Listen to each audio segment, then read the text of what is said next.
ukeyo. Kuyo podo kwako chuny familia manyo wito nyithindgi ang'wen masira mar pi e kar kunyo maram mayudre Kanyakwar Kisumu.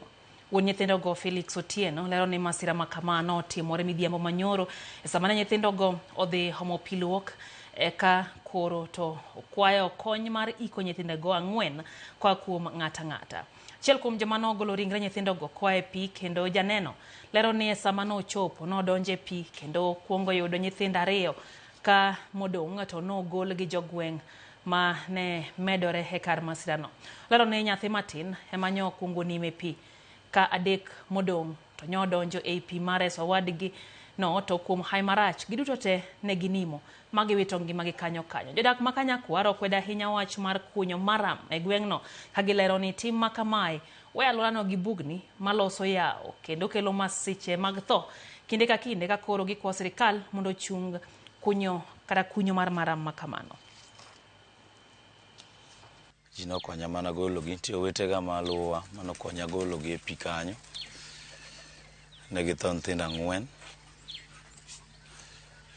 An gi nyithindo abich koro matin kabisa e modong'. Ang'wen otho te. Achiel ae ot matung'no.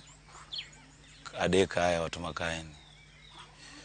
Mane gima notimre. Akwa mana sirikal kanyalo konya. Bang' golo gi ne gin nyithindo mane osetho. Mane ok nyal ring godo kata e osiptal. Koro ne wagolo gi oko kanyo ka warito godo polis nikech mano en police case. Aseyudo liete mang'eny mag nyithindo nikech kware mikunyo. To kaka wanyalo wacho ok inyal chuno ng'ato ni kik okuny lope nikech sama idhi kwere ni yawa kikunyo ka to dhi kelo tho.